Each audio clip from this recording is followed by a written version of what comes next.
Alright guys, I got one more review for y'all today, and that's a review for a movie that just came out called GONJIAM Haunted Asylum. Sorry if I'm pronouncing that wrong, but I was told by my buddy BDG Reviews that it was pretty good, and I saw it at Walmart, so I figured why not. And it was put out by Well Go USA, which they put out some really good movies. Pretty much every horror movie they've put out I've been a fan of. The Wailing was one of my favorites the year that came out. So I figured I'd give this a try, and I'm a huge found footage fan, so this was right up my alley. And I've heard of this asylum before. I've actually seen pictures of this asylum. But essentially this is Grave Encounters in Japan or wherever this takes place in. If you know what Grave Encounters is, I'll give a brief synopsis for this because it's the same thing basically. These Asian people, they have a YouTube channel. I don't remember what the channel is called. But it kind of cuts, like there's like a title card for their YouTube channel that kind of cuts in. It's hard to explain, but you'll see. It's exactly how like a YouTube show would be.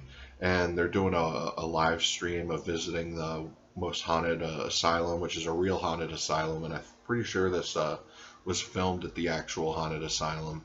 And no one's ever opened this door. I think it's 402 or something. And their goal is to be the first to open 402, and so they go, that's their quest. And I will say it's done really well as far as making it feel like a real legit YouTube show. Like the people's acting is seems pretty legit, you know, the cameras, the work like that seems pretty legit.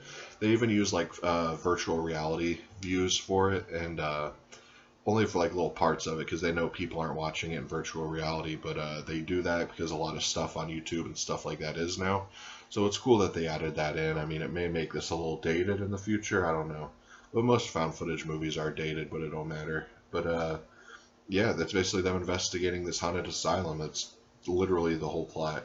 But you know, like I said, I really enjoyed it. There was some really good atmosphere. Like I said, I think they were shooting at the real hospital, kind of like Session 9. So there's just a creepy, dreadful atmosphere, even when there's like no dialogue or nothing really happening. You know, when shit does start hitting the fan, like there's this one, she starts like whispering really weird, like mumbling something, and then her eyes turn black and she gets real weird looking and shit starts going crazy. But there's one scene in particular that really kind of sent chills down my back, and it was this girl, she's trapped in this room, and this dude, he's like all twisted up looking, he's just standing there.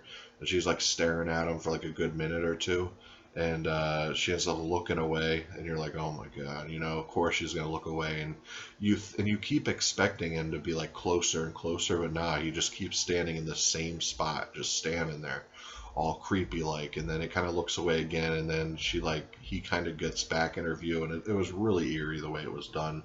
There was a cool jump scare at the end, but yeah, I give this a pretty high recommendation. It's not the best found footage film ever. If I had to pick this or Grave Encounters, I'd still pick Grave Encounters, but this was a definitely solid entry. I'm glad I bought it, you know. It's I'm just a huge found footage fan, so it fits perfect in my found footage section.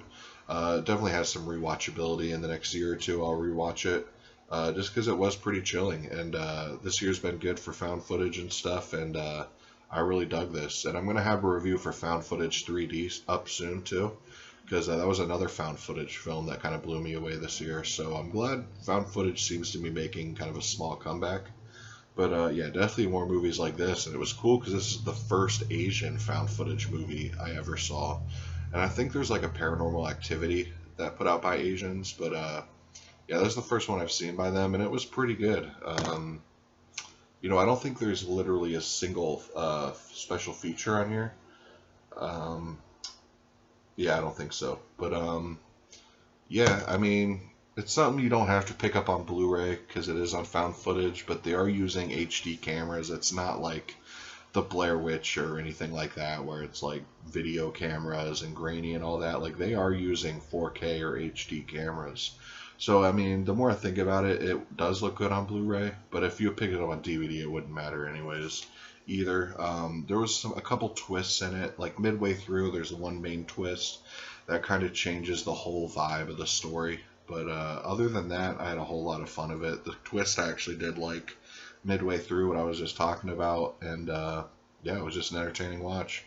But anyways, guys, I'll see y'all tomorrow. Peace.